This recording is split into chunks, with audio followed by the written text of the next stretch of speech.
Hello everybody, so welcome to this new tutorial. This is actually designed for beginners and we'll also dive into some advanced things later. So at first you need to open one ID or account. So to do that, let's say Google Earth Engine registration. I already have one account, so go to this platform and code editor, then it will tell you to register. Okay, now one thing what you need to do is that they will tell you about your organization or institution, and if you just give your institution name, then I think you won't get their confirmation mail. So you need to provide your university link, homepage link. Okay, then you will get their confirmation mail that you have successfully registered. Okay, so we're not going to talk about that now. Let's be assuming that you have one ID already. So this is our interface, and here you will see all of your scripts. Whatever you write here will be saved here under this scripts tab. Okay, here you have some documentations. So whenever you need to search one, you can search here. Let's say combine, I want to search for that. That's actually one reducer, combine reducer here. And you can see that what parameters does this method takes. It takes three different parameters and you don't have to pass all of them. Okay, that's not our. And here you also have asset, and in this asset tab you can upload your data like shape files and TIFF files also. And actually I guess you don't have to import any data in Google Earth Engine because everything is available in Earth Engine already. It's really one rich database they have. Okay, so and here in the right side you have one inspector. So okay, I'm just going to drag it.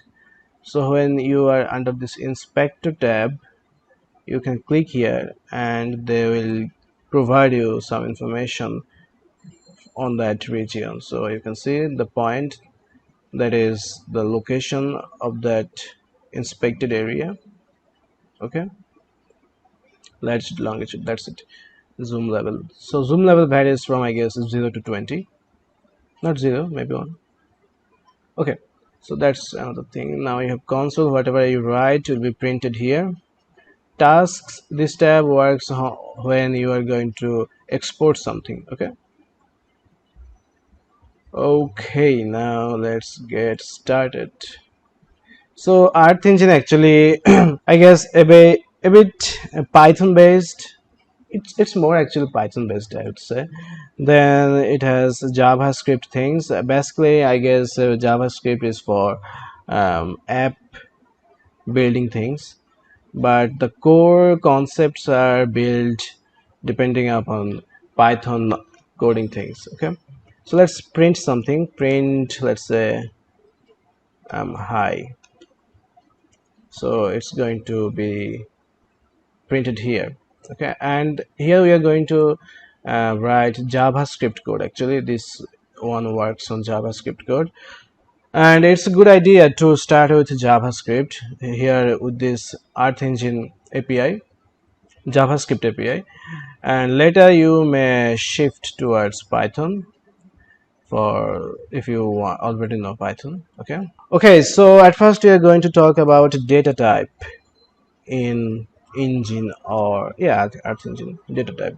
And to this is just one comment. So now to comment this thing you need to write two backslash, sorry, forward slash. Okay, now it's commented. It will not be executed when I run this code. Okay, now you, other than doing manually commenting that, you can just hold Control key and press the forward slash. Okay, it will be commented.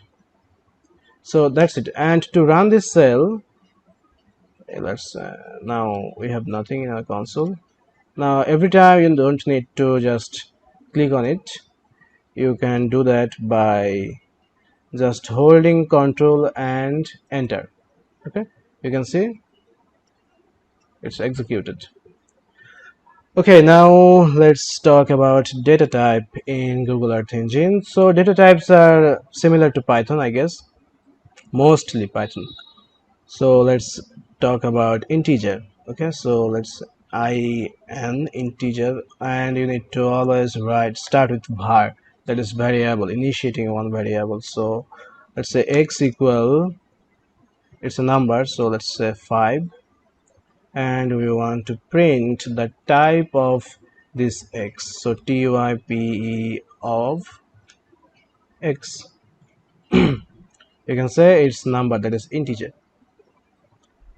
And if you write something here like string, now it will be type is string, yeah, that is text. Okay, string. Okay, so now you can also write a list of things, let's say 2 4 5 6. Let's see what it says. Oh, it says it's object. So list is interpreted in Earth Engine as object. Okay, now if I, but I think there should be one list type st. Let's see what object. Okay, fine. Now Earth Engine has its own built-in functions, and this is actually called server side, sorry, client side, and there's another thing called server side, where we use ee dot some method.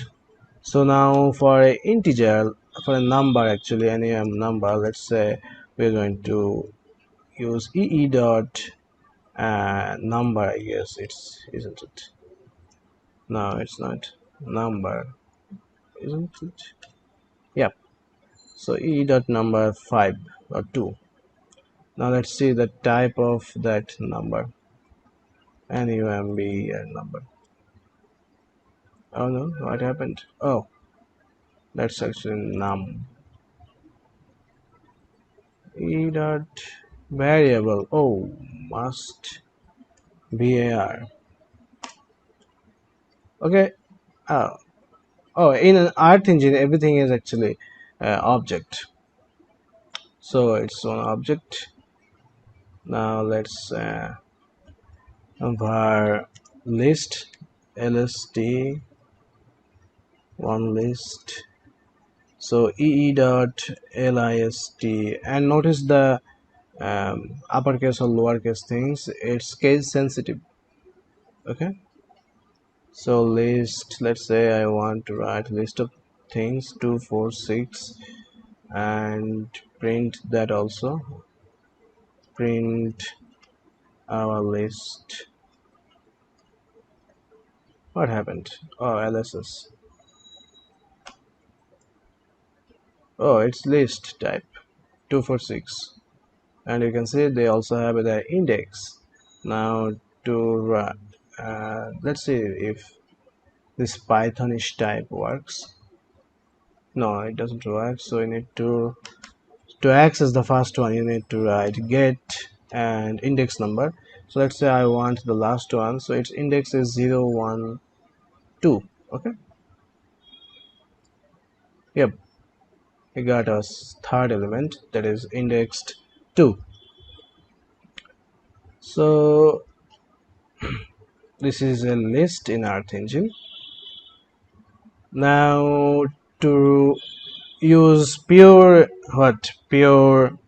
JavaScript, make one JavaScript list, you need to go through one for loop. Let's say for you need, after for, you need to use one parenthesis. Now let's say I, you're initiating one variable where I equal, let's say 0. Then you need to use one semicolon. Okay, then what? Let's say while I is less than 10. Let's say we want to generate 10 numbers 0 to 9.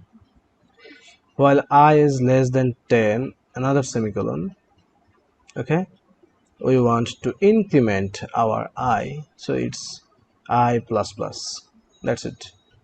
Then you need to use one curly brace. Okay, and print I. So you'll see we'll print 0 to 9. You can see 0, 1, 2, 3. Come on, what are you hiding? Hey, why isn't it? Yeah, 0 to 9. Now we don't want this way, we want to print it as a list. So we are defining one empty list. Okay, now we are going to append this list. Okay, so in JavaScript it's push, not append. In Python it's append. So we are going to lst dot push what? Push I, and let's print our lst. Okay, print lst variable. Oh, I always forget that because I use Python, that's why. So you can see we have 0 to 9 numbers, and if you use what Google Earth Engine built-in list, then it's really simple. There's another one, so just let me just comment them out. You can use another one, ee dot list dot sequence, QUENC. Okay, sequence, and let's say you want 0 to 9, and store it in a variable where x equal this one. And now let's print x. So you can see same thing, 0 to 9. You can do also something else, like you want interval is 2, so it's going to 0 to 468. You can change it to 100 or whatever you want. It's 51 elements. Okay, so that's one really powerful one. Now in Python you can also do that. It's actually like this sequence function is like a Python's range function. Like what we do here for I in range. Okay, same thing, 0 to 100 to interval, print I, or you can use on what list comprehension, x equal, let's say I. That's it. So this is just one single line in Python which will return the same thing. And okay, we're not going to talk about Python actually, but just showed you if you are curious about Python. Now let's see, is there some other things called dictionary or array. So let's at first see one array, var one array. Okay, so ee dot array array, and let's store something 1, 2, and 3. Okay, now print array.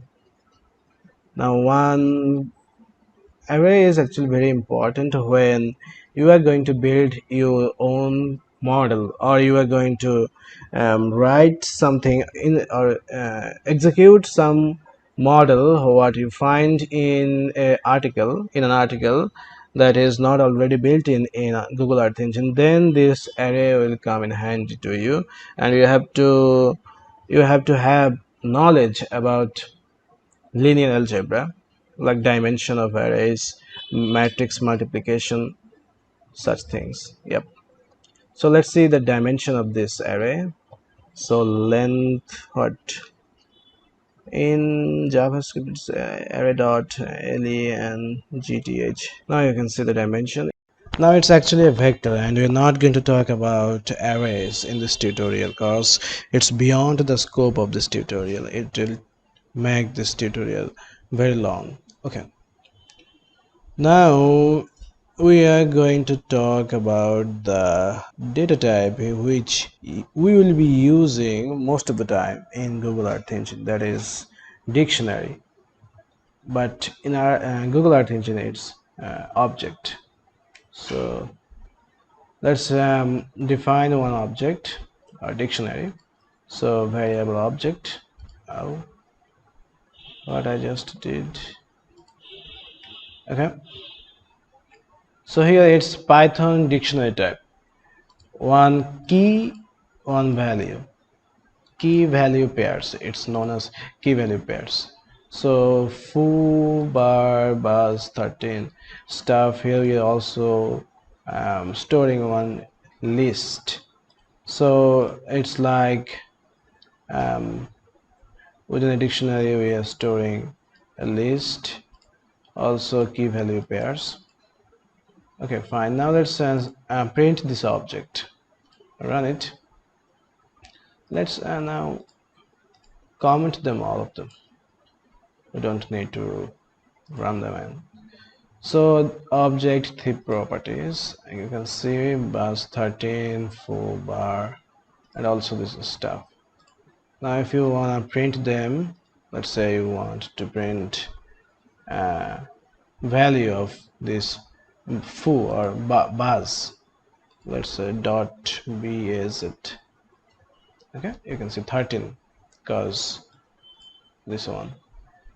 Now if you want to access all those stuff elements, that is this list, then we are going to write stuf. Okay, so you can see that list here, and you can also grab the first one by indexing 0 here. Okay, so 0 will give you the first thing, this. Okay, and -1 should give you the last thing according to Python. Yeah. Oh no, that doesn't work here that way.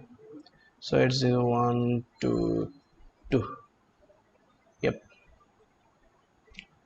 And you can access it by this square bracket syntax. Within that is tuff, same thing. See, and again if you another square bracket 0, the first one, this. Okay, so that's a little bit of a little bit of basic programming of JavaScript.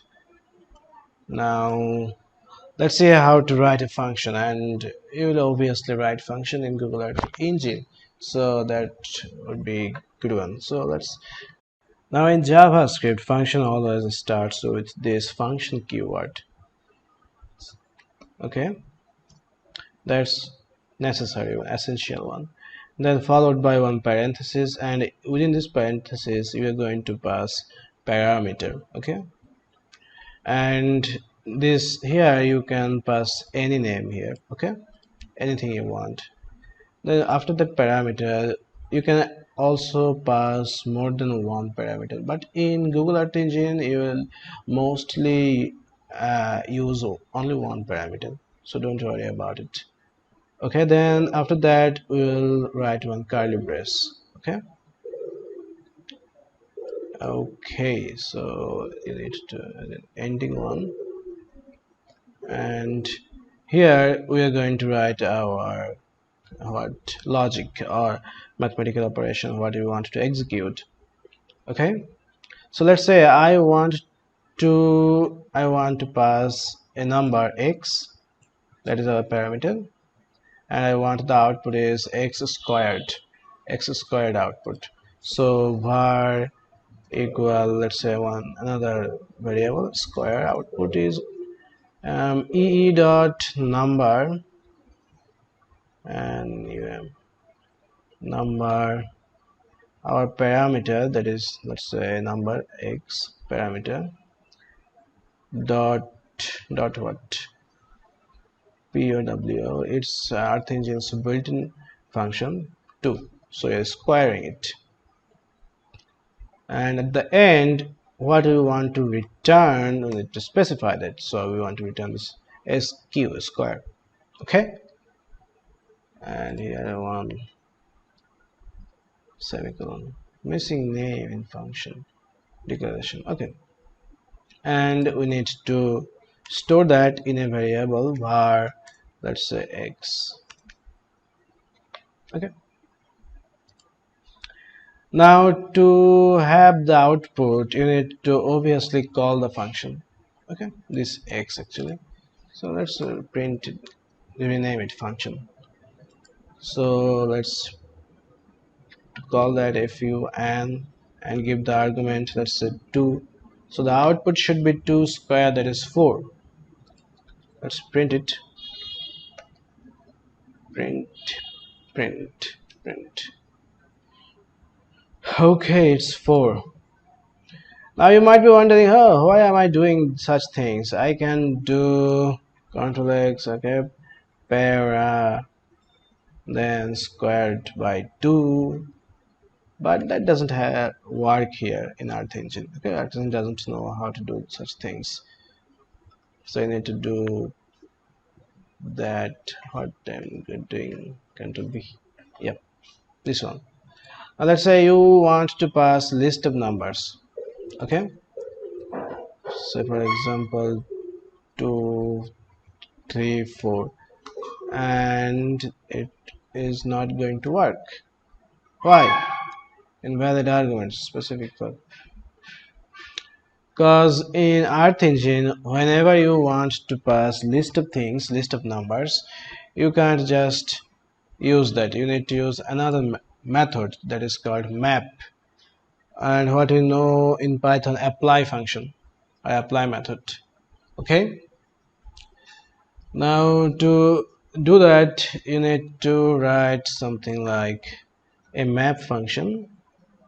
So it's one map function, it's not that map dot at layer. Oh, we don't even talk about that. Okay, so mapping, we are now going to map what? A uh, list of what? Numbers. So create one list. So let's say previously we made one list actually.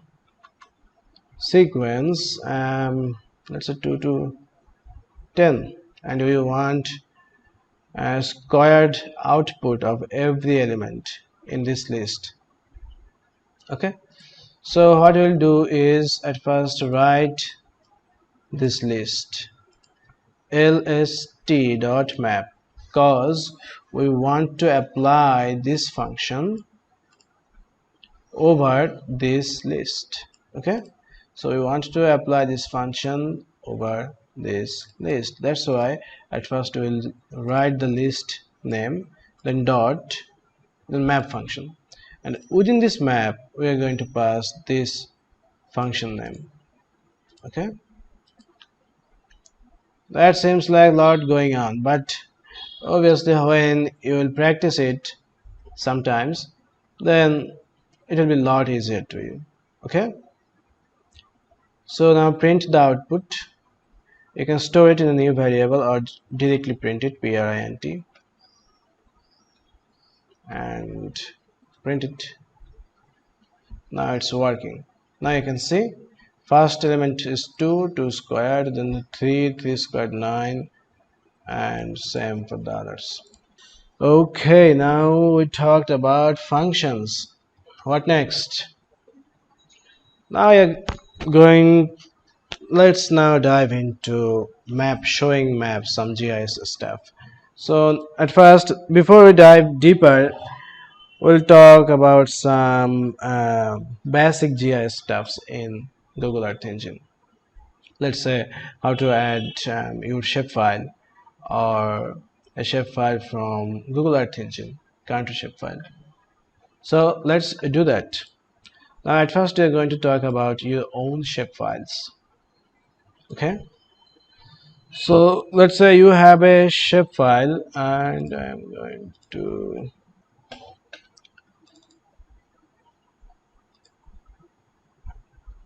yeah, here I have three shapefiles, and you know what, with shapefiles there are some accessory files. And let's say you are interested in shapefile 1. I have three files, so here 1 2 3, you will see three different, and I am now going to cut all the things that are associated with this one. Okay, I'm not going to do that, use that Excel one. Then this one. Okay, so then copy them and create new folder. Let's say test, and what, and paste them here. Okay, I have one two, delete that one. Okay, so and now we're going to make one zip file. How to make a zip file? Yeah, zip file test. Okay, we don't need that anymore. Now back to our ArcGIS, sorry, Google Earth Engine. Now to upload, you need to go to this new. Okay, you can see image upload, table upload. You can image upload one image you have already downloaded. Okay, so you're going to upload a shapefile, that is table. Now select this one. Okay, open, and it has the name. You can change it. You can also add some properties. Okay, I'm not going to do that. Then just hit upload. Okay, you can see this one is now active task and it's uploading. Okay, I don't want to upload it, actually I have already uploaded it. Continue. Yes. Yeah. Oh, what I did? No. Task in just will be cancelled. Yeah, cancelled. At first I did the right thing. Okay, so that's how you can upload it. Then after uploading, come to your assets, yeah, and refresh it. Okay,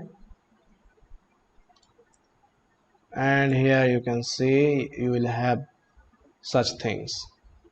Now if you want to load it, then just import. Click here in this import, or you can copy this one. Well, now you're going to import it, and you'll see how yep, so it's by default table, and I'm going to name it to my region of interest, let's say ROI. Okay, so let's display our map. So how can I do that? So to display map, what we'll use is map. You will see that this M is in capital letter.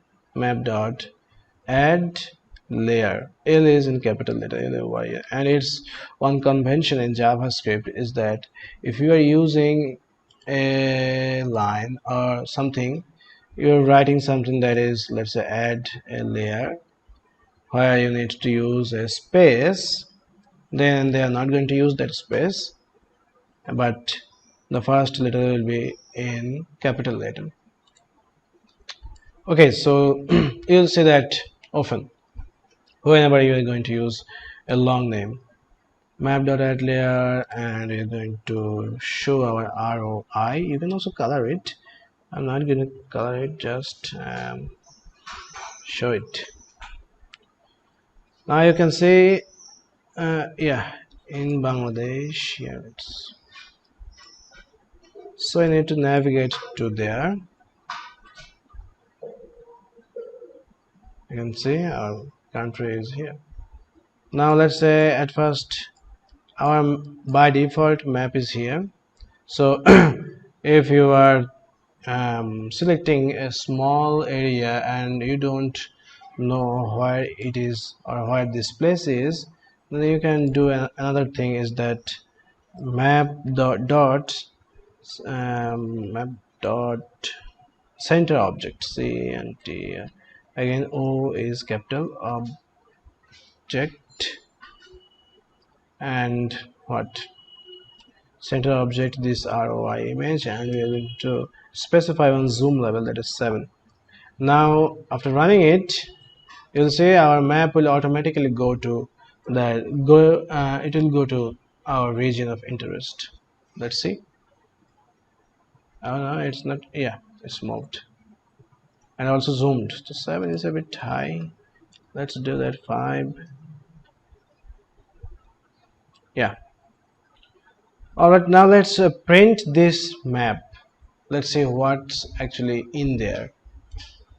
So pri anti print ROI. Okay, it's going to take some time, and you can see it's actually feature collection. And you might be thinking, oh, yeah, what's that feature collection is, and we'll talk about them.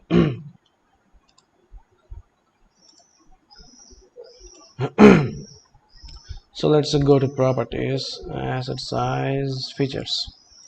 So we have 64 features, that is 64 polygons. They are featured. Okay, and this feature collection is actually a combination of 64 features. So feature collections are nothing but a collection or a stack of feature. Okay, and feature, what is feature? Feature is actually a geometry associated with some properties. Okay, that is some data. We'll talk about them in more detail shortly. So you can see the data are actually, if you have used ArcGIS, these are a table, or to use attribute table, this thing. So name 1 Chittagong, name 2 Rangamati. Now let's say you want to select this Rangamati. Oh, by the way, now I want to also show another thing. Let's again map dot add ROI there, ROI. We're going to see how what actually this inspector does. Okay, so to inspect something, you need to activate this inspector. Then let's say you want to know the data within this polygon or for this zone. So click here. You'll see it's going to give you some information. Feature 0. Okay, and its name is what? You can see all the data associated with this feature. Name 2 is Tangail and name 1 Dhaka. Now let's say you want to select this Tangail Zilla.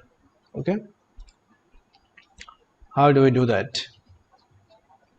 Now to do that, you need to, where is it, our list, ROI. Here is our ROI. Now we need to do something like ROI dot filter. We are filtering our data by EE dot filter dot equal, where it's equal to name was what, name 2. Okay, so name, what name, select it. name 2, and we want that equal to this one tangle. Okay, so let's add that to again ROI. We're just updating our variable. So again var filter e dot filter dot that filter is in capital letter. I guess it should now work with all those semicolon. Yeah, console. So now you'll see our map will be displayed only for that region that is known as Tangail. Okay. Come on, why are you hiding? Oh, now it's actually hiding because we misspelled this name. It was all in capital letter AME. Now it should work. Yep, you can see we now have our region of interest. Okay, so now I am going to talk about what. Let's say you don't have any shapefile of your own. Now you want to download one, or let's say import one from this Google Earth Engine datasets. Now let's say add administrative boundary, actually admins COUNTR, like country maps. Yeah, now you can say administrative units, and you can see first level, second level. We'll be using second level because it will give you state level, I guess, resolution. So import this one. I need to see the description also. Yeah, sorry, table schema. So you have ADM 0 name. ADM 0 means administrative level 0. So here you will just provide country name, your expected country name. Okay. Now ADM1, we'll see that actually what does all those things mean. So import it. It's called table, and we can say WOR, the word map. This is actually, and if you wanna show that, you can do that here. It will take some time because it's a huge data set. WORD word. So let's see. We could have done some coloring styling here. Now if you want to print, where is it, and I don't want to show that again. Now print our WORD word so that we can see something, and it will take some time actually, but it's printing. Too many arguments, huh? Okay, fine. Now let's say I want to filter that only for my country. So it was what that variable was. Now we are going to create a new variable.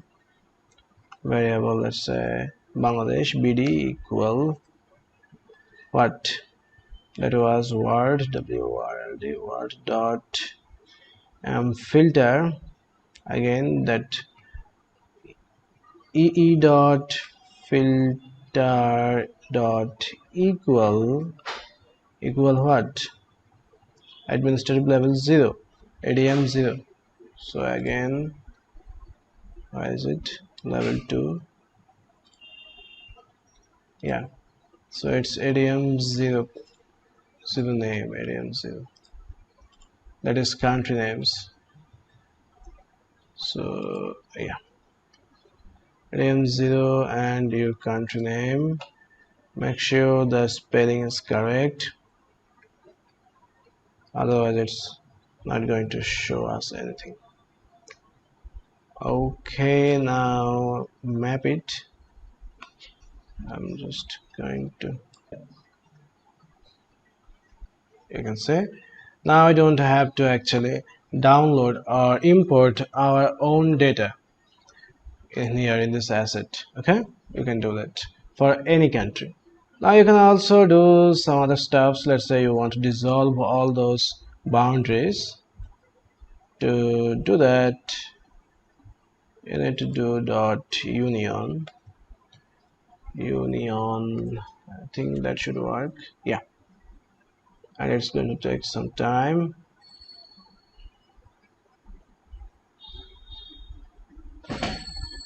You can see already that there's no boundary. Yeah. Now if you want to use dissolve, then before that you need to convert this image collection into a geometry. So geometry.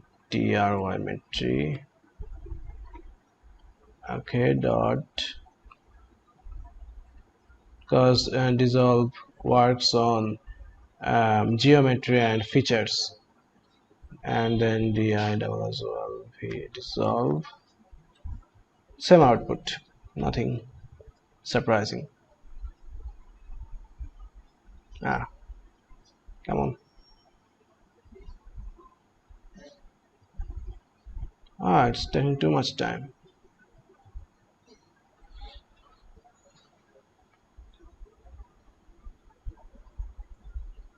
Yes, same thing. You see? So I guess the union was a bit faster one.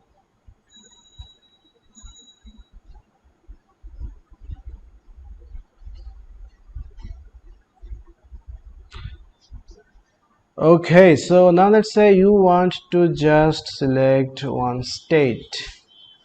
Okay, so now we are going to our finest resolution, ADM1, and now our district names. Let's say DHK Dhaka. We'll run it, and it will only show Dhaka district. That's it. Fine. Now let's say you want to select at the same time list of names, list of districts. So how can you do that? So here you will say in list. I guess that's another function. Yeah, it's correct. And you need to pass list of names. So Dhaka, then yep. Now yeah, you can see two different districts at the same time. Alright, now let's see what other parameters does this map.addLayer function takes. Okay, so to see that you need to hold Ctrl and press space button. Okay, so what I did is holding Ctrl and pressing space. Now you can see object, visual parameters, name, shown, opacity. It does take some parameters. So object is our that main BD image collection, actually, sorry, feature collection. Visual parameters, you can say you need to pass that in curly brace. So see or color, let's say you want color blue. Okay, now name of this layer, and you can see here this is by default layer 1. Now let's say I want to give it BD, this name. It should be in quotation, BAD. String shown is true or false. It's actually a boolean. So by default, do you want to show this map in JavaScript? T is lowercase, true, and opacity is colored what intensity, let's say 1. Okay, now run it and let's see what it turns. Yeah, you can see it has some color, and by default is and you can see layer name has changed, it's BD. Now you can change it to false. Okay, now you can see that it's not shown by default. You need to check here, then it will be shown here. Okay, so that's it.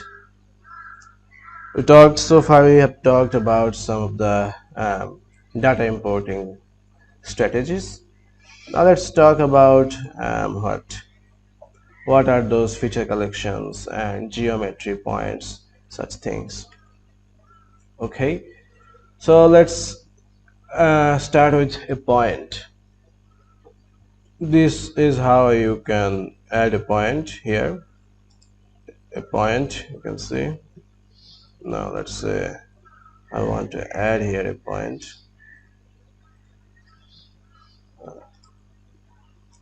This one. Okay, and you'll see in your import there's one new geometry. Let's say rename it to point. Okay, and you also have coordinates. And let's say whenever you run this cell, you want your map to be shown right here. Okay, so just copy this coordinate, Control C, and you have to write map dot set center, set center, and pass those coordinates. So light long, then you can also provide zoom level. Let's say 6, and now let's say we are here, and if we run it, just previously we saw that center object run, you'll see that this image, yeah, here automatically goes down to there. And now what, so this is one point. You can see it's uh, there's no properties. There's no properties means you don't have a table for this point or no data. And you can do some things like point dot buffer. Let's actually store it in a variable var, let's say x. Okay, point dot buffer. I want a buffer zone around it for, let's say, 1000 meters. Okay, and in ArcGIS, sorry, in Earth Engine, everything is in meter as far as I am concerned. And here you have to also specify maximum UR margin. So let's say 10 meter will, okay, I'll see. Oh, I need to show that in map dot add layer, what this x. Okay, uh, it was just 1000 meter, 10,000 meter. Now we don't have to zoom very. Okay, you can see one. I can also color it if you want. So that's about a point. Now let's say you want to change the location of this point. You can do that here, and if you again run it, you can see that buffer is now here. So it's interactive. That's actually really good thing about Earth Engine JavaScript API. Okay, now we are going to talk, and if you want to delete this geometry, you can do that. Just go to this imports and delete this one. Yes, that's it, it's gone. Okay, now let's talk about geometry. What is geometry? Geometry is actually any polygon or rectangle. You can write rectangle here. That's just like this. Okay, you have to delete it, you can just click it, and in your keyboard press delete, it will be deleted. And you can also write lines and polygon, so you are going to use polygon. Okay, so let's say this is our study area.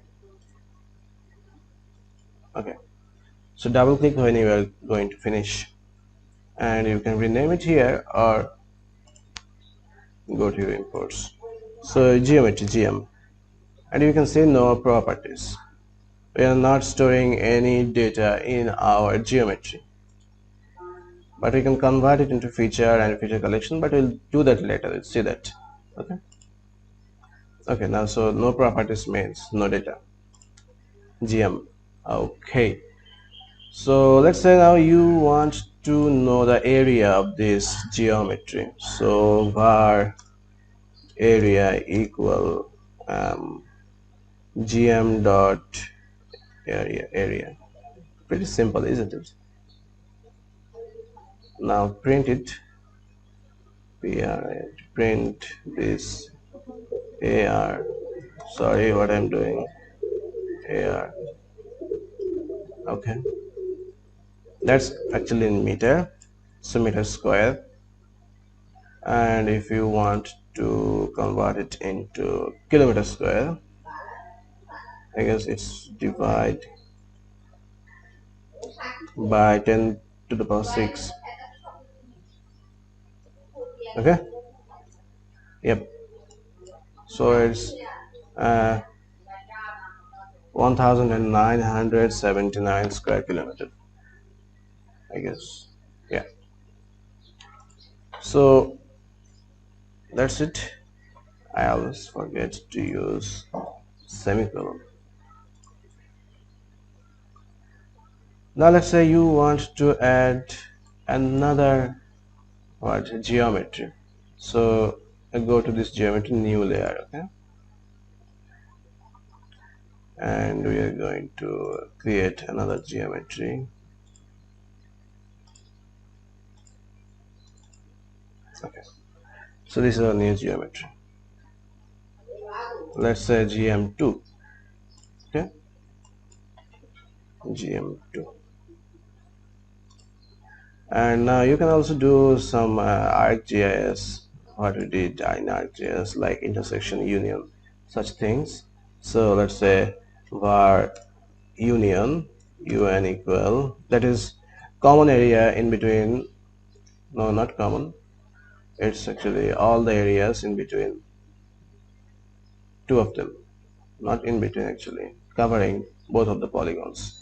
So un equal what, first geometry is gm dot union, second geometry gm2.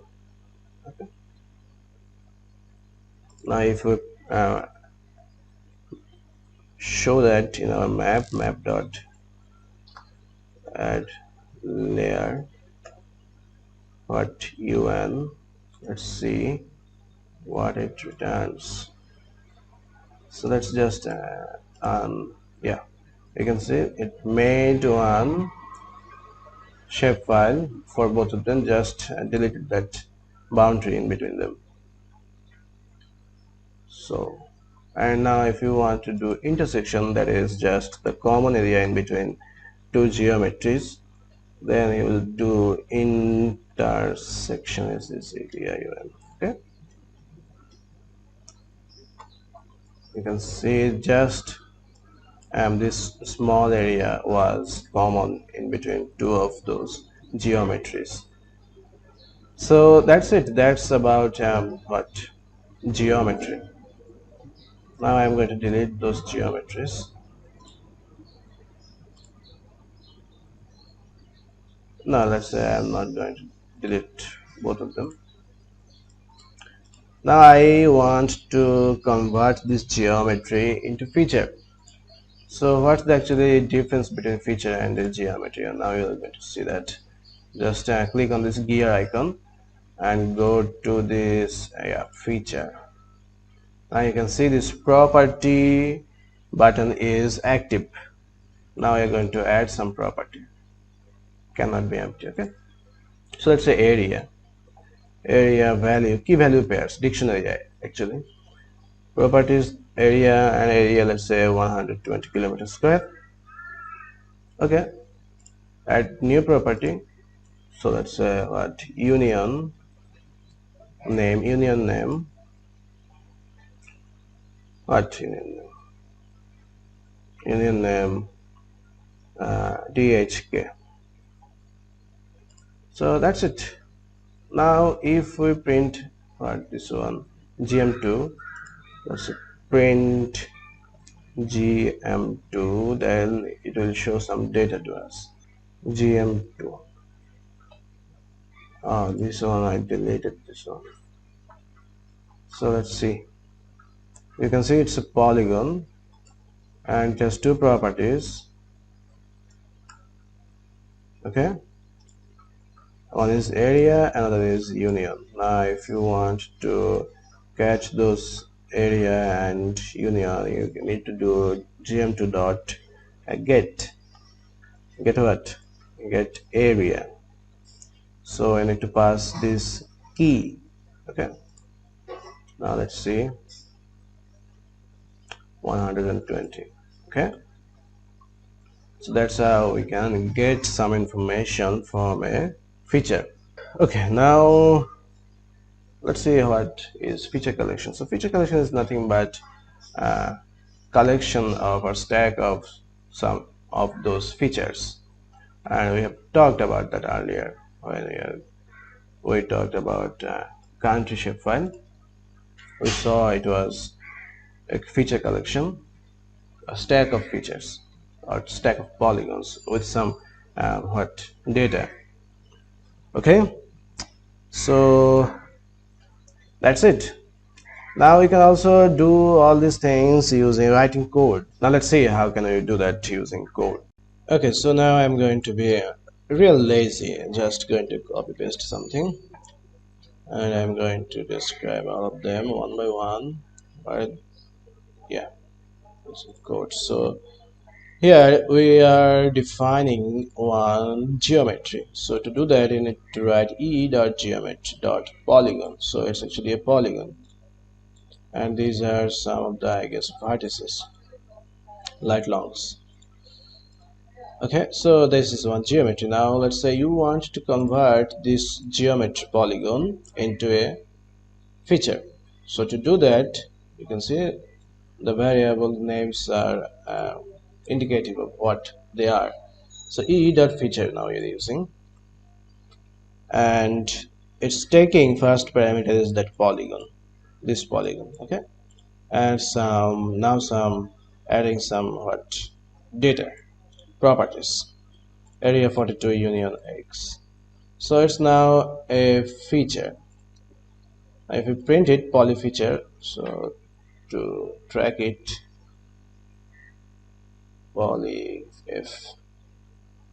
So poly f, yeah, you can see feature, and under properties you can see 42 union x. Same thing that we did manually here. Here, this is, yeah, feature. So now let's see how to make. Oh, now there's another one. This is actually dictionary format to store data, key value pairs. Now there's another one, another way, that is set dot set. This is our key, this is our value, key value. And this is actually important one because we will be using this one later, maybe not this tutorial, maybe in the next tutorial. Okay, so spaces feature that get spaces. So we are going to get these spaces, actually value associated with this spaces key. Sorry, yeah, it's a key. Now you're going to print this value. So run it. It should print this same part, whatever it is. Yeah, this is. Now let's see how to build one feature collection. So here you can see feature collections are a collection of features, 1 2 3 features here, and these are some features. Now to convert them into a collection, we are just using this function e.feature collection. That's it. That's pretty simple, isn't it? So that's all some really basic steps. Now we are going to get into our real analysis in Earth Engine. So before we move into that, we are now going to see how to save this file, this whole code. Now to save this, you can just um, do Ctrl S, then one window will pop up, or you can say save as. Okay. Now I have created some repository. It will tell you to create one repository, then save it in that repository. Name, let's say this is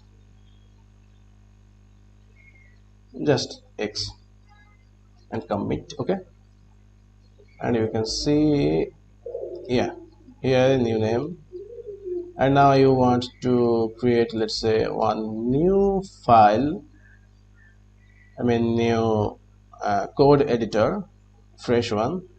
Then just or if you want one new repository, then click on this repository. Now I want a file, and in which repository, I have two repository actually I have created. So let's say beginner and real analysis. You can will see it will create one empty code editor for us. So analysis, yeah, this one. Now you can see we have now new window. Okay, so now at first we are going to start our analysis by inserting image. Later we'll move on to what landscape 8. So SRTM, that is digital elevation data we'll be using. Okay, and you can see the bands. Always you need to inspect this band. So here's just only one band, and its name elevation. And this elevation ranges from -10 to 6,500 meters. Okay, resolution is 30 meters. Resolution estimated. So import it, or you can just copy this one. I'm going to just import it. Okay, so this is our image, IMG SRTM image. So let's see how can we plot it. That's simple. We have seen. So map.add layer, and we're going to use what this IMG. Let's see what it does. It's going to create a one SRTM image, elevation image for the whole world. Okay, and layer name is just by default layer name. Now if you want to make it colorful, you can do that. Now you can see here on this gear icon. At first let's see range of our elevation. One is, let's see, custom 100%. You can see range is in between -38 to 5,722. So if you do apply, it's not going to change anything actually. So red color means high elevation here, and black is low elevation comparatively. Alright, now let's add some visual parameters.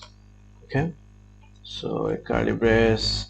Now you need to specify mean elevation, let's say 0, and maximum we're interested is, let's say 3000. So everything above 3000 will be just one single same color. We'll see that. So min max, then palette, PALETTE. Palette is actually color.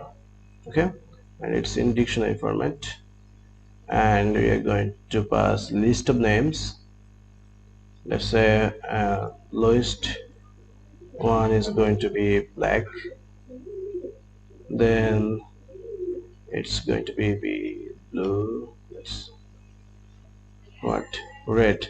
So this palette is actually in ArcGIS. If you used ArcGIS, we used classification. like categories. So it's like we are categorizing our data into 4 categories. Okay, so this is our palette. Now after palette, let's say name of this layer is some custom palette. So run it. With some error. Mean. What I just Control Z. If somehow everything got deleted, you just need to right click Control and Z. Mean. It should be dictionary format. What am I doing? Okay, now it should work. Yeah, now it's colorful, isn't it? So elevation greater than 3000 is now going to be red, just red. So this is actually Himalayan area, so high elevation, and our country Bangladesh is actually not high, low elevation area. It's a delta, that's why. And let's say other areas greater than 3000 meter elevation in the world. Here in this Chile, okay, South America, and in North America there's also some. Okay, so now let's say you want to um, you don't want that image for the whole world, you want that for only a certain location. So you can clip it, let's say one rectangle, and name it uh, geometry, and we want our data only for this geometry. So we're now going to clip it. Dot clip. Yep. Now let's yeah. So you can see here. Now we don't see anything impressive. So let's again go to this palette and let's see 100% of our data range for this zone. It's 0 to 1017, 1700 to 7. So we are now going to, so we are not interested in zeros. 100 to, okay, let's see, 100 to 500. So this area, yeah, and a bit here. Now let's say you want to constrain our result by just your country shapefile. So we are going to use one imported image, or you can what? You can add one from here. Okay. So you can see one table is added, and we are going to rename it. So let's say it's country image CN. Okay, and we're going to clip it by CN. Okay, now let's see the result. Yep, and just do that for 300 meter. Okay, now let's say you want to know the average elevation for this region, only for this region. So how do you do that? You need to use one reducer for that. So at first you're going to create one new, I'm just going to delete this one. We're going to create one new geometry, and I am interested in this region. Alright, so this is our interested region. Now let's rename it to GM1. Okay, so you can see here in our import we have this GM1. Now what we are going to do is var, let's say reduce it Okay, its image img or srtm image dot what reducer, I guess. Yeah, R reduce reduce region.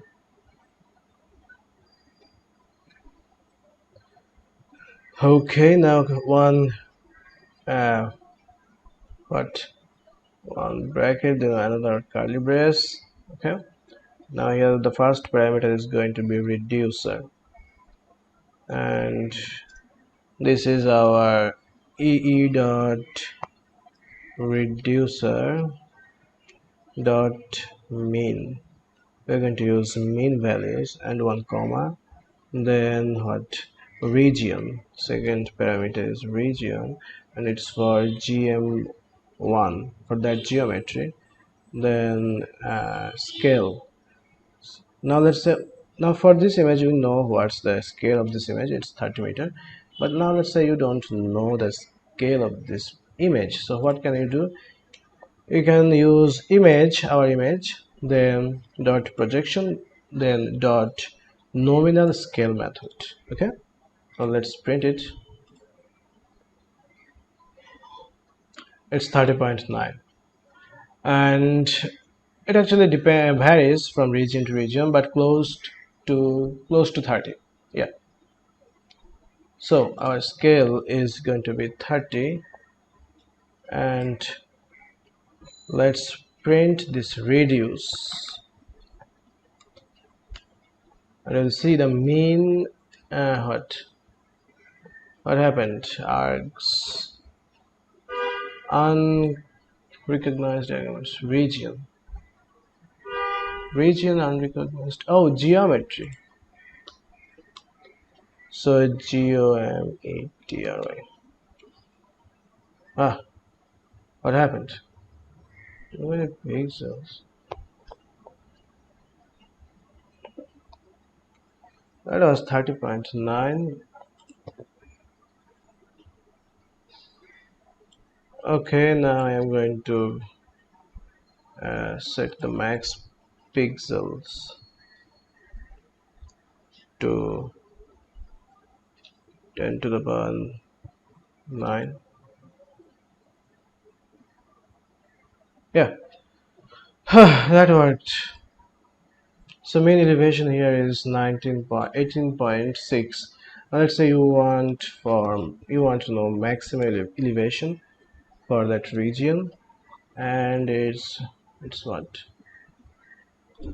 It's 335. That's why when I used this here 500, we just seen here that just black.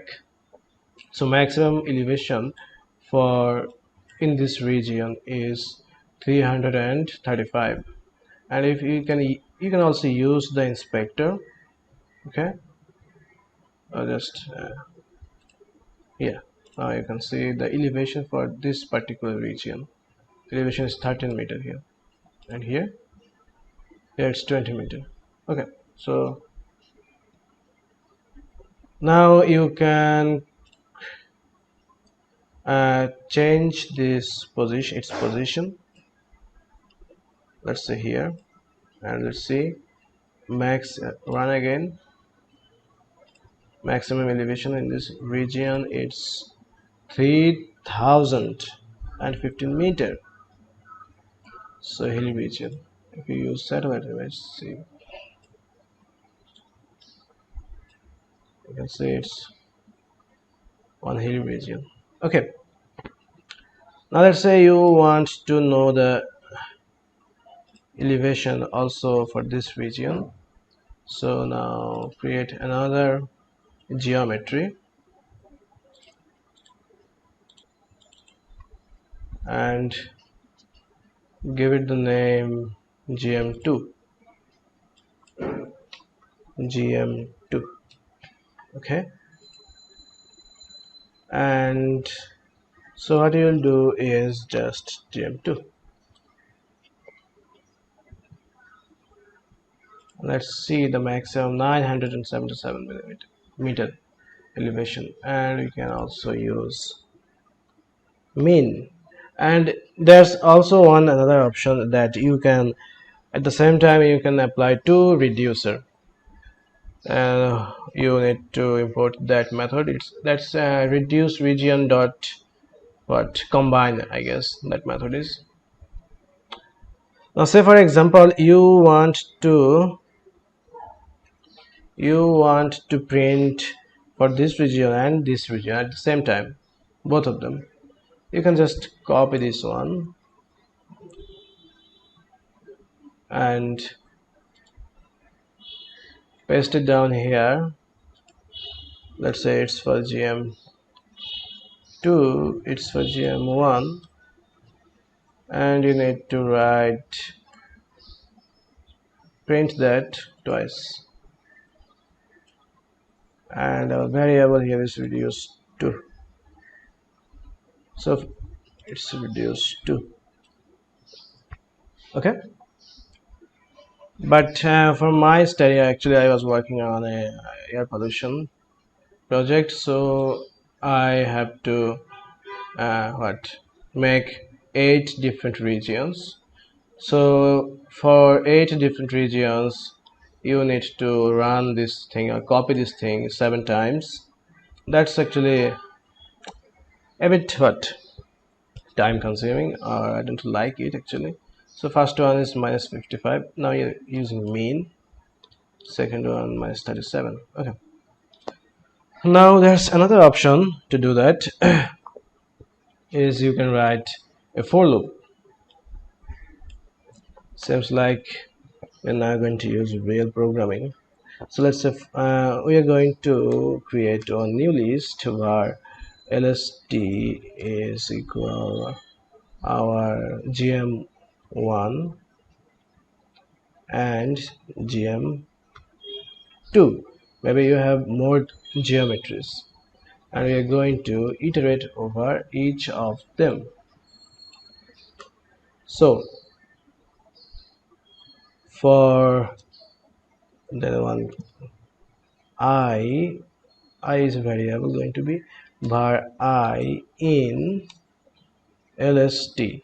That means we are going to items in this list.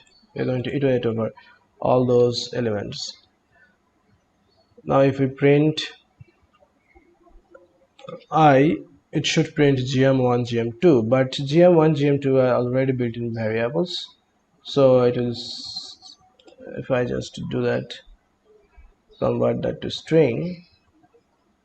Now let's see, print I. Let's see 0 1. Oh, in JavaScript it's just printing index. gm1 index 0, it's 1. Now to print gm1 gm2 you need to use lst, then I want the 0th index item and 1, and run it. Now you can see gm1 gm2. Okay, now what we want is that we want to replace this gm1 by I, this lst.I. Okay, and you can see that here it's not within a quotation mark, it's just one variable, so we don't have to use this quotation mark. If we use this quotation mark, then it's not gonna work. Okay, so gm1 gm2, we are going to not print this. Now we are going to what write the whole thing within our for loop. Okay, within our for loop, and here we are going to use lst of I. Okay, now let's run it and let's see. We have now reduced this one to blend it. So this is for our first polygon, minus 55, this one, and let's say I want max.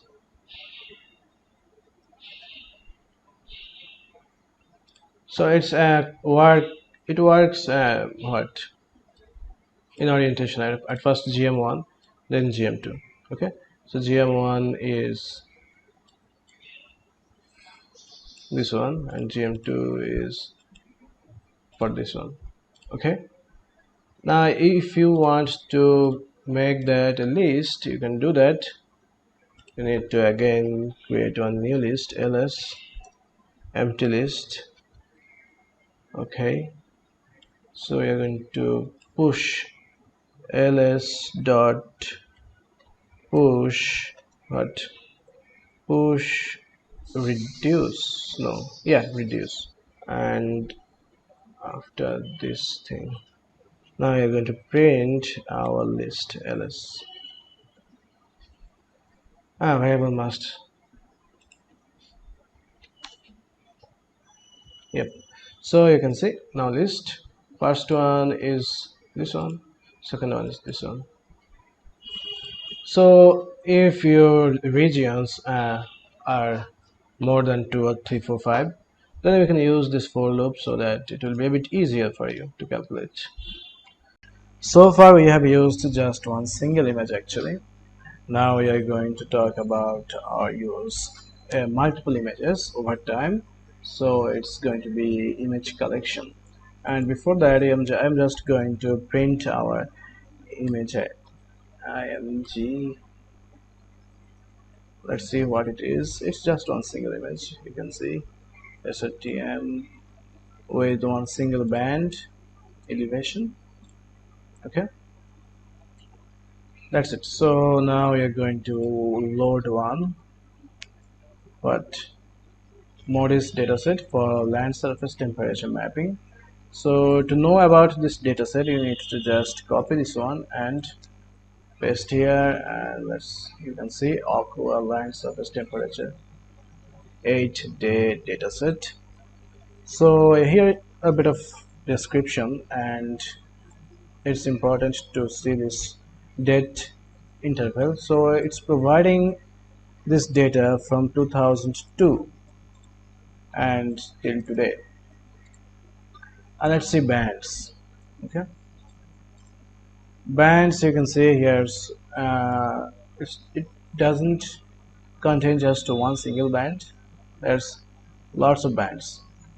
Okay, and we'll be using just this band. And here you can see that there's some the temperature is given in Kelvin, and there's one scale.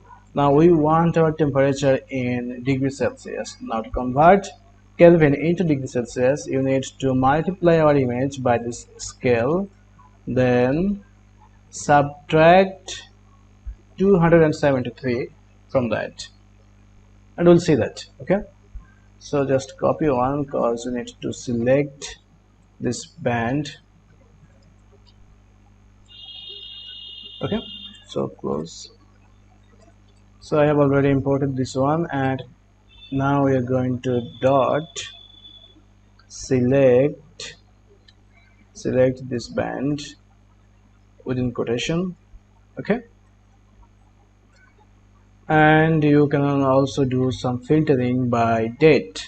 So dot filter date. Okay, so filter date, if you just click shift, press shift and sorry, control and shift, you'll see start date and end date. So it takes two parameters. Now you're going to give it first, let's say I am interested in from I want average land surface temperature for 1 year, let's say. So 2020, it should be in quotation. So at first what at first day 2020, then month 01, then date 30. Yep, then year again 2020. Oh, again that quotation 2, then month 12 and date 30. Here you want date 1. Let's see if there's anything wrong. No, everything is fine. So I'm just going to delete all the stuffs that we had before except our CN, that is country shapefile, because these are going to do some problem. Okay, fine. So now let's print our data. Print imgc.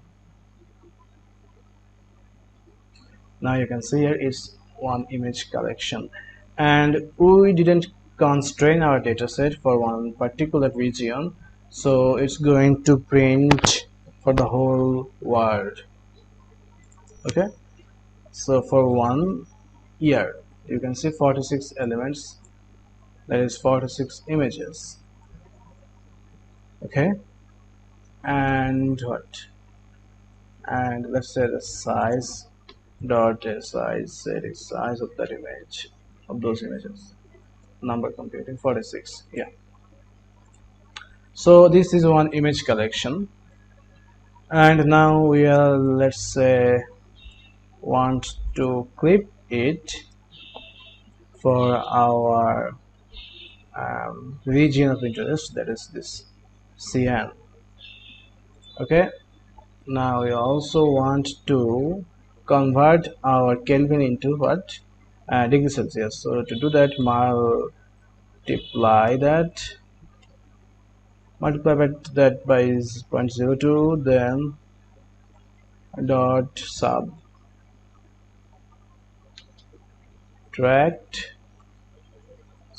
what, 273.15, isn't it? Yeah. So now what, print image. Let's see if everything okay. Oh no, and not okay.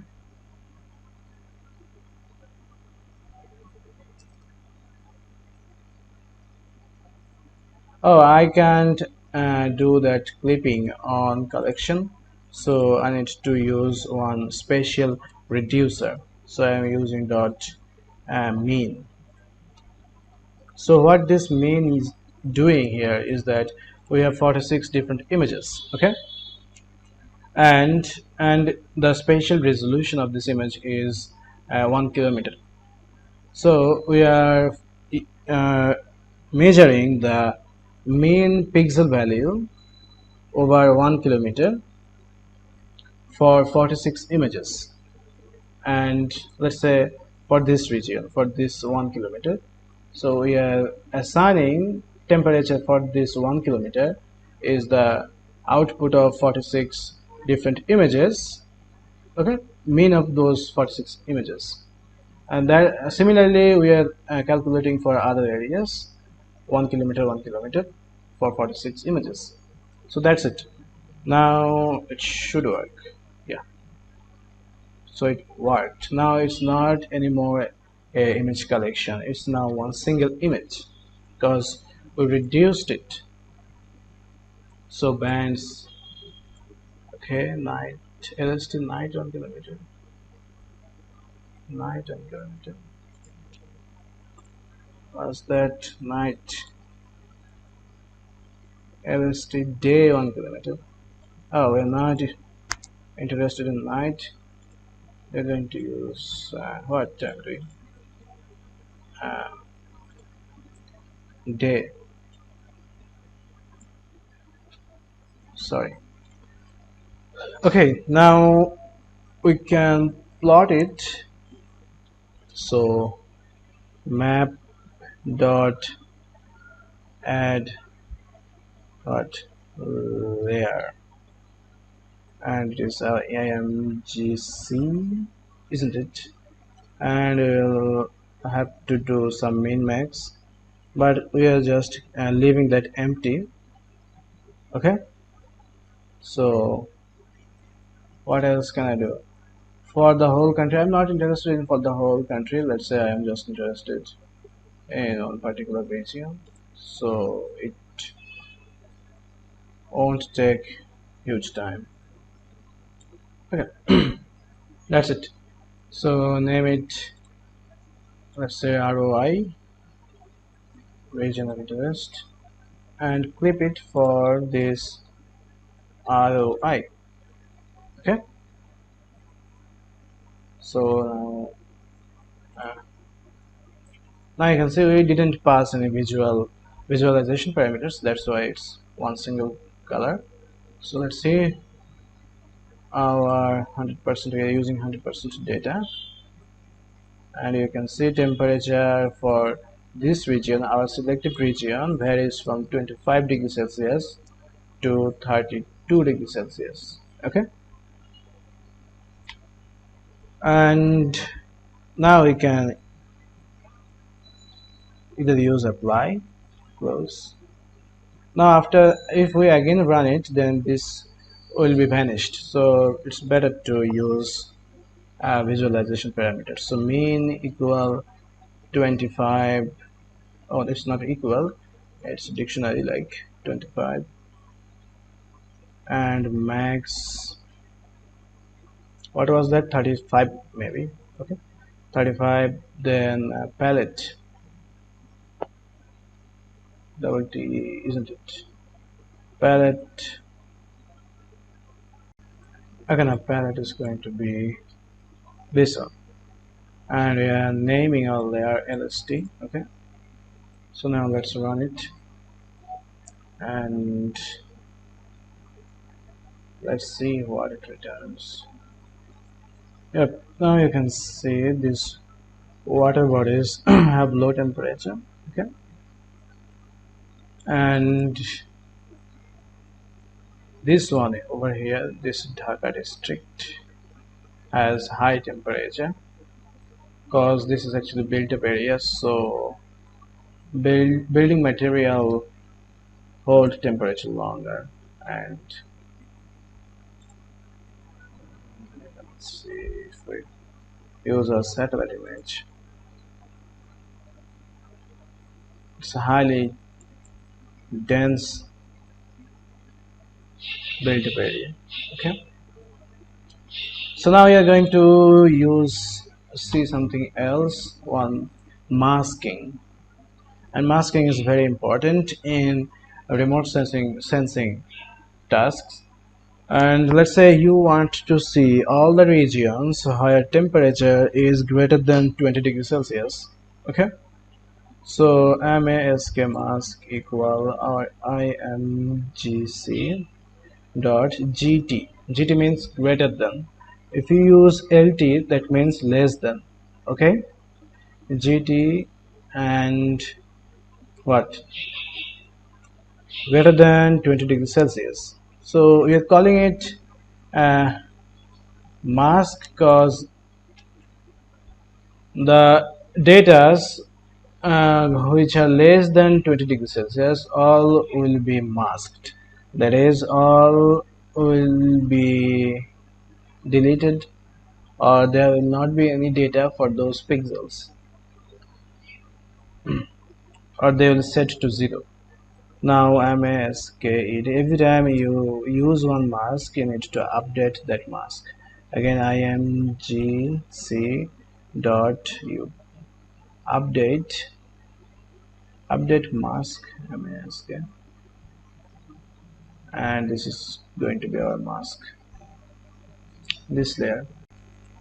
Now actually 20 degrees Celsius isn't going to be a good decision because you saw that our temperature varies from 25 to 35. So let's say we want to see all the regions where temperature is at least greater than 30 degrees Celsius. Okay, so for that we are going to again use another what layer. So now you're going to plot this masked. Okay, minimum 30, maximum 34. Palette is this one, and we are renaming our layer LST masked. Okay, now run it. and we'll see some changes, I guess. Yep. Now you can see we have all the areas where temperature is greater than 30 degrees Celsius. Okay, that's really powerful one. And water regions are lower than 30. Now if you want to see the temperature for this water body, you can see that because we are also using this layer. Let's inspect that the temperature in this region. Okay, so here you can see it's 32 degrees Celsius. Okay, now if you want to inspect for this region water, it's going to be 24 degrees Celsius. So it's showing us the output for the first layer, this one, and second layer is empty. It's telling us it's masked already. Okay, 24 degrees Celsius. So that's it. So now we are going to export our map. Let's say you want to export either this one or what, our first one. So let's say I am going to export this IMGC first one. You can export already classified one or just one image. So now to export you need to write this thing. At first export dot image, we want image not CSV files, dot to drive. Okay, now on parenthesis, and now hold Ctrl and press shift. You can see all the parameters that it takes, and we're not going to use all of them. So we'll be using image description, then region. Okay, and scale. Okay, so again we need to use, I guess, one. So image is going to be what? Image is going to be our IMGC. Okay, one comma. Oh yeah, that's already one comma. Now this one, it's going to be description. So description is what? Our file name actually. It's DEMM. Okay. Now region is going to be ROI. Okay. And scale, very important one, because this one causes some problem. And in this case, it's 1000 meter. Okay, so I think everything is fine. Oh, now you need to also use one curly brace. Yeah, if everything is fine, then it shouldn't throw any error. And yeah, so when we are going to export something, this task will be active. Now it's telling us to run, so you're running it. Drive, drive folder. In my drive, I have created one folder for such things. It's empty. So let's say GEE. Now if you don't have any folder in your drive for that, don't worry, it will just the image will be downloaded in the home section. ge.files. Okay, file name DEMM. Okay, now run it. It will take some time, and then we'll see that how can we process that image in ArcGIS. So that's really one nice image. Alright, it's done. So now we are going to our what drive, and you can see this image. Now we are going to download it. Yep, so it's downloaded. Now I'm going to ArcGIS, and it's downloaded in this folder. So lots of files. Why is that DEM?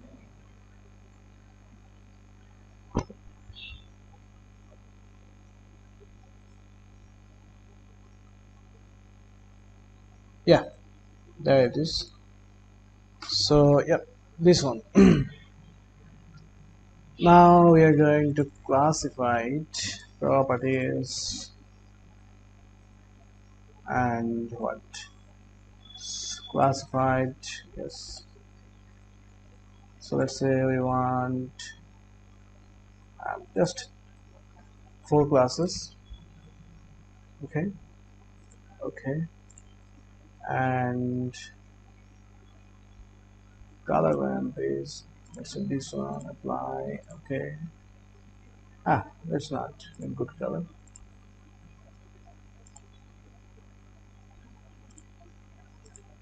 Okay, so color isn't bad. So now you can do other stuffs like grading and labeling, everything you want. Such things, grading, I don't know is grading available in uh, Google Earth Engine, but other things are, you can do that in Earth Engine as well. And we'll maybe see those things in our second tutorial with more advanced things. Okay, so now in this tutorial we are going to see a bit more advanced masking or mosaicing, and but we are going to use Landsat 8 image now. Okay, so that's correction. Yeah, so this is already written one because I think now you have enough coding exercise. Now we are just to save our time, it's just written. So yeah, at first importing a Landsat 8 image collection. Okay, so you can do that just add a Landsat 8. You'll see Landsat at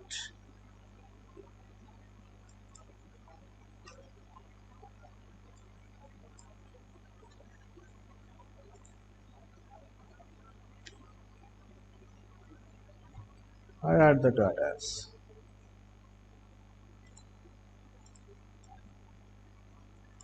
T1 TU layer. Okay, T1.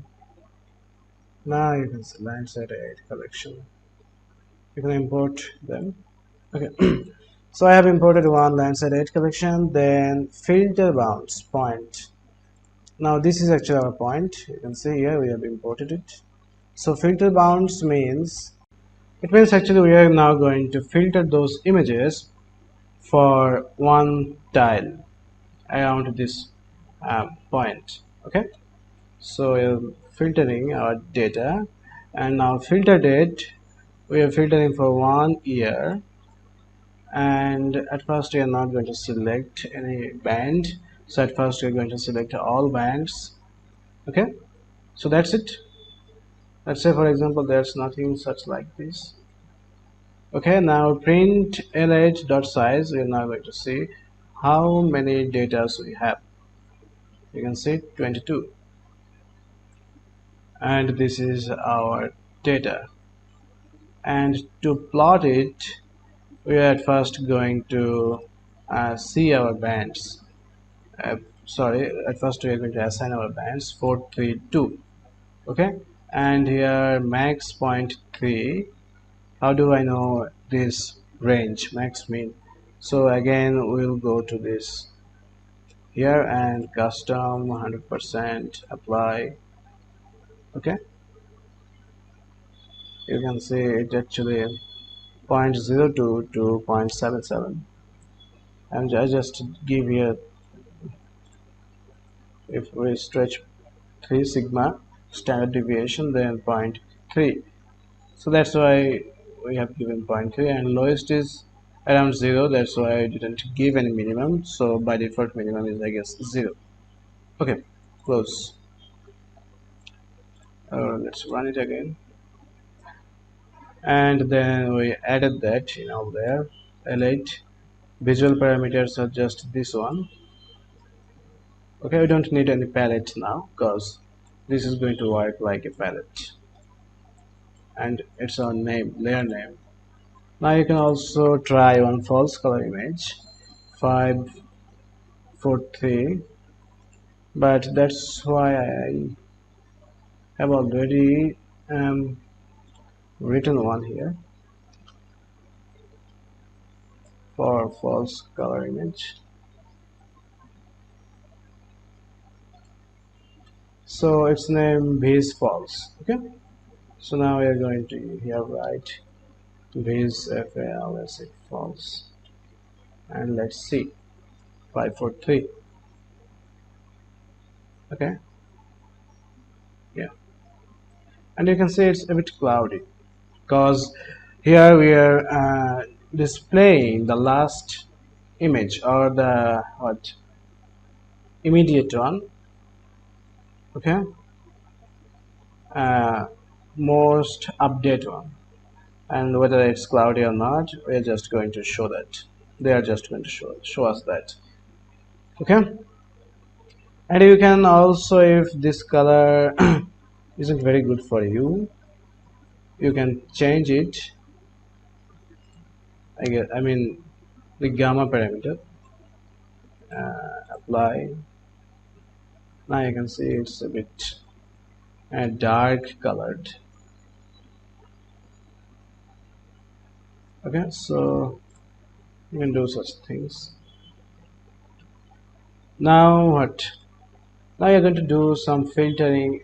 Oh, now let's inspect this image. So let's say I want to see our band's reflectance for this point.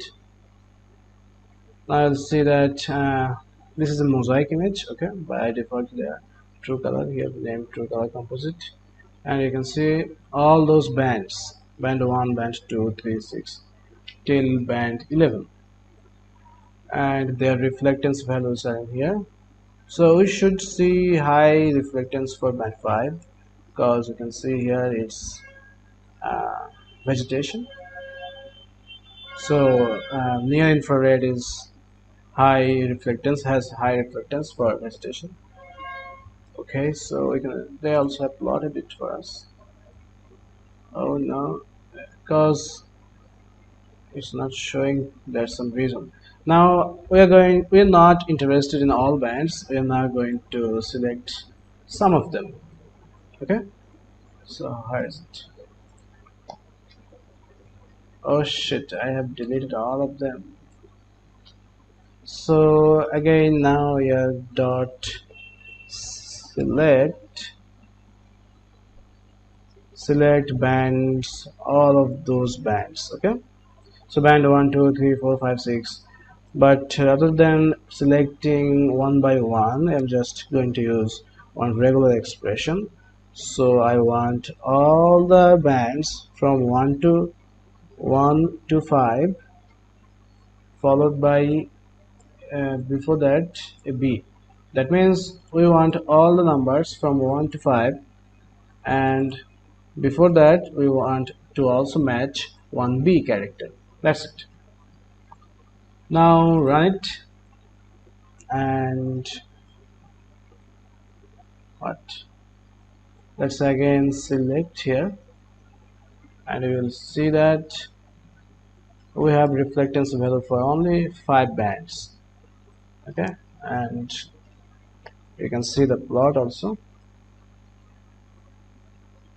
and you can see band 1 is high. What did I select? Maybe water, I don't know. And you can download the CSV file. Okay,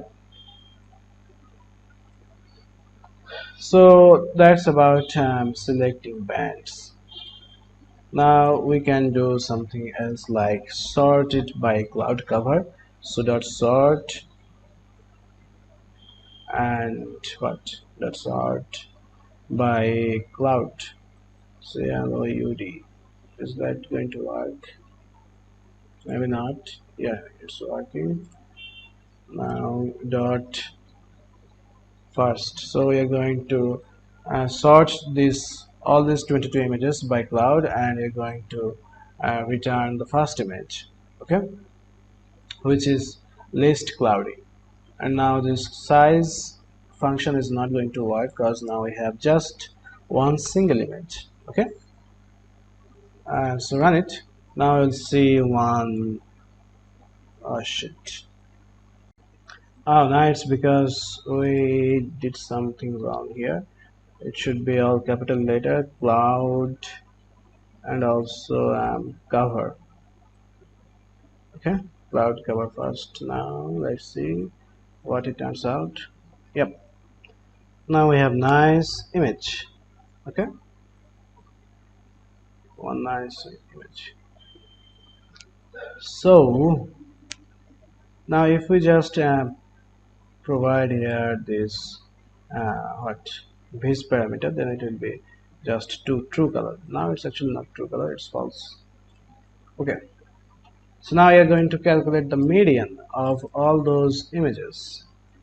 So now again you're going to, because we're going to use um, multiple images, all those 22 images for throughout the year, for the whole year. Okay, so lh.median, that's it. I can display median, but I'm not going to display that because my intention is not on image quality. We are going to now load another image or dataset. So let's see what this dataset is all about. Paste it. Okay. Now go to bands. There's some vegetation data. It's actually on, and there's one band called data mask. You can see three values representing areas of no data, mapped land surface, and permanent water. So 0 means no data, 1 means only land surface, no water, 2 means only water. Okay, so we are going to select this dataset, this band from this dataset. Okay, so we have imported this image. Okay, now just selecting this data mask layer, where we can also select only land using this equal one. One means just land. Okay, so now if I print this, so this mask is only about what, land, just showing land, nothing else. So let's run it.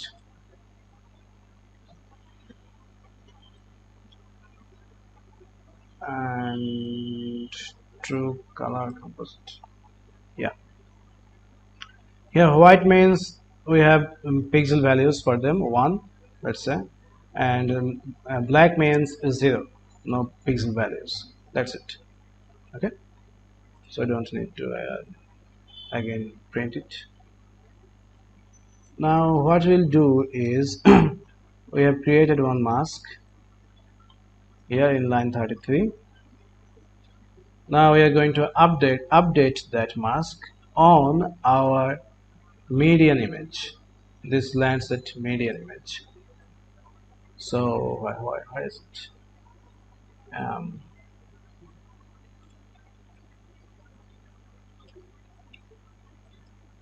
Here it is. Now you can see median dot update mask, this mask. So what it's going to do is that this mask is, that is, it's going to remove all the data, water data, from this image, from this Landsat 8 image. Okay, that's it. So our Landsat 8 image will have data available only for land. So now if we click on any water body, it will say as masked, that is no data for this water body. Okay, so now print this one, I mean display this one, and we named it updated with median masked. So run it. So that's a nice way of let's say you have one Landsat 8 image, and you want to mask all the water bodies from it. Okay, so you can clearly see this is one water body. Okay, now there's no data. If you go to inspector and click on it, you'll see for this one, this is for mosaic, just for the first image. This is not our concern. This one, you can see no values, masked. We don't have any data for them. Okay, so now we are going to show something else. Now water. Let's say for example we just want to select water. We want to delete all land surface. Just want to show water. So mask dot not. So what is this not doing? It's just the opposite of this one. It's actually two. But here what it is doing is that in this uh, case it's only collecting data for landmark lands, and all other things are zero. And here it's just the opposite. Here all lands are zero, and anything but land is going to be 1. Okay, so it's for water, not for land, but it's not. Very simple. Then we are going to update that, and now we are going to create one mosaic. We can do that a bit more easily, but the intention is to show you guys this mosaic function. So we are going to use ee.image collection. So our first one is median, just this median image. We are doing nothing on it, just visualize these parameters. Now second image is water. Okay, which water? This water. And which has just water, nothing else. So I am going to what, what I'm doing here is that we are showing our water data on this median data. We are mosaicing, that means we are stacking two different images, and the output will only be shown for this image. I mean, if you inspect something, it will show for this image. Let's actually run it, then you'll know it better. Okay, I think we need to, no, that's okay.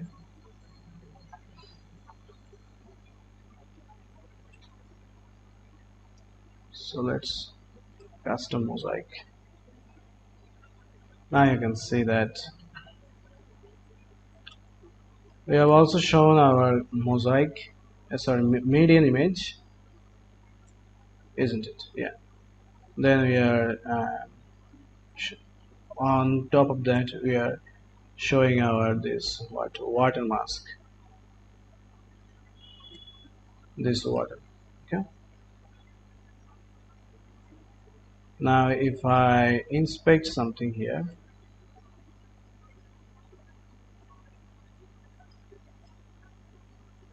let's say custom mosaic.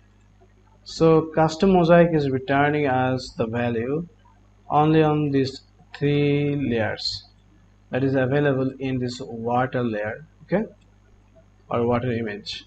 So the output is given only for this image, but we are seeing both of the image. Both of the images are displayed actually.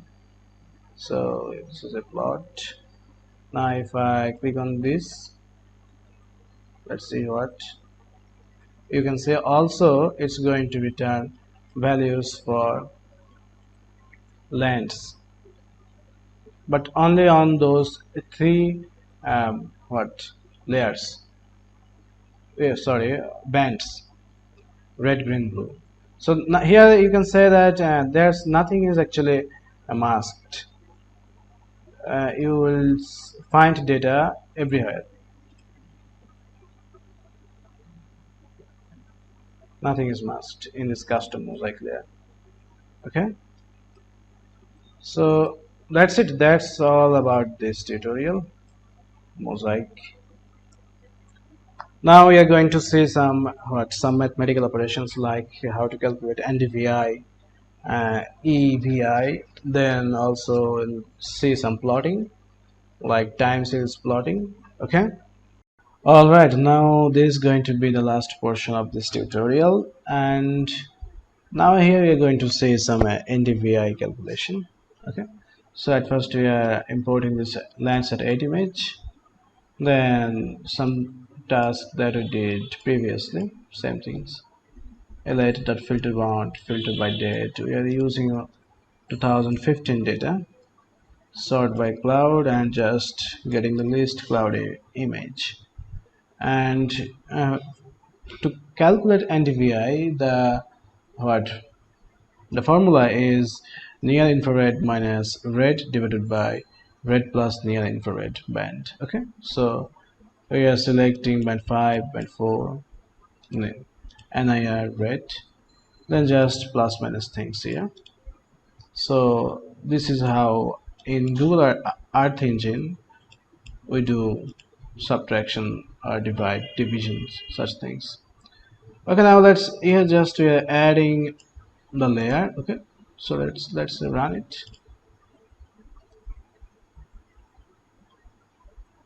Okay, now you can see we did that minus 5 2.7.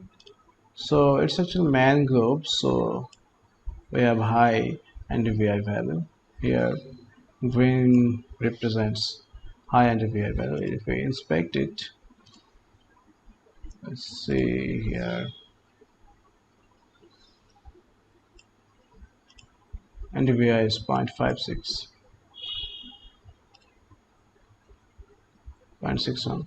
Now you can do some masking like greater than 0.6 to find high NDVI values. Okay. Now let's see second way of calculating NDVI. So there's one built-in method, normalized difference. You need to just provide those two bands, and here order matters. Okay. You can also calculate built-in area index. Just you need to change bands. Okay. So that's it. Second way. Now third way is a bit like plus minus type. So here we are not calculating NDVI, it's EVI, enhanced vegetation index, a bit advanced or with some more accuracy actually. So here we are just writing the plain equation here. Okay, then we need to give reference to Earth Engine, that what do you mean by this NIR red things. Okay, so here we are telling them by dictionary format. NIR is this one, and you need to write that using this expression, dot expression. Okay, and everything should be within this parenthesis. That's it. And within this parenthesis, you need to use this curly brace, and in this within this curly brace, you are going to select these things or write this dictionary. So this is the third way of calculating. You can calculate NDVI by this way as well, or more complex formulas. Okay, now we are going to see how to implement one function. So function that takes image or image collection and then calculating normalized difference, and we have been naming it to NDVI because we are going to create one new band, and what is going to be the name of that new band?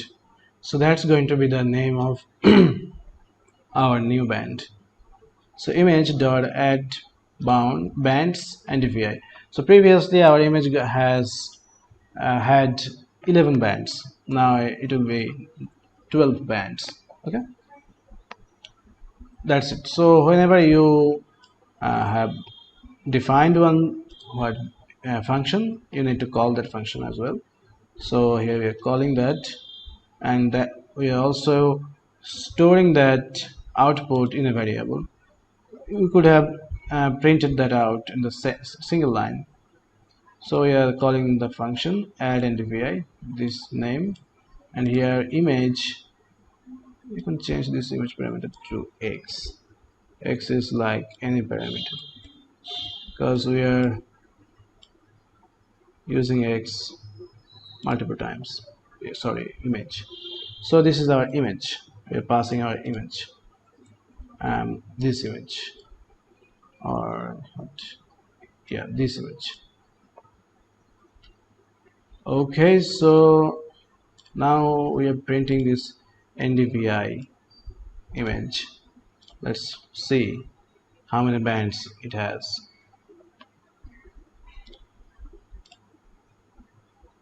13 elements, and you can see one new band is NDVI. Okay,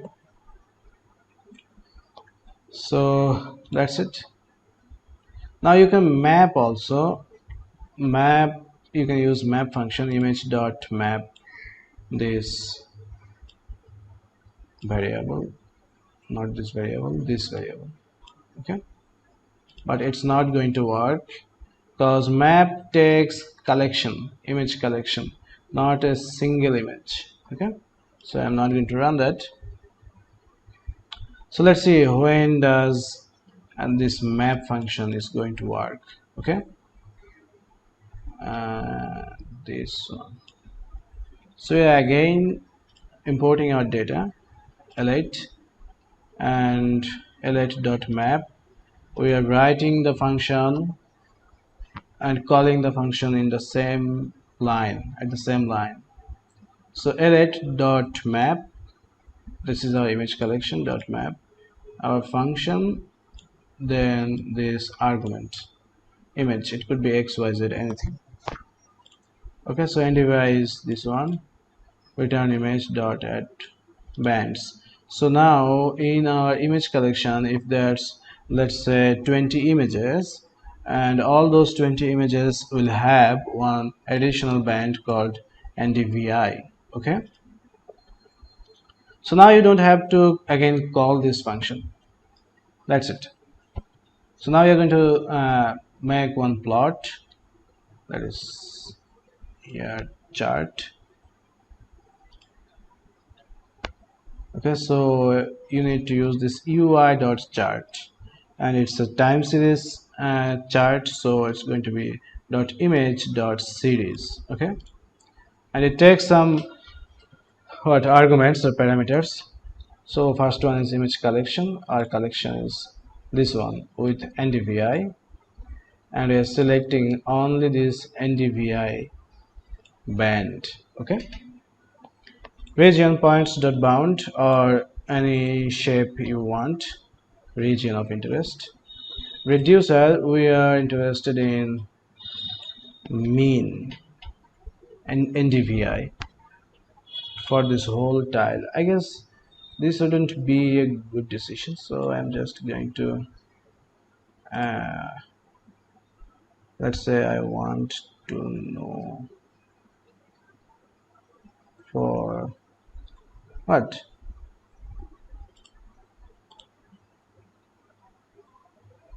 delete,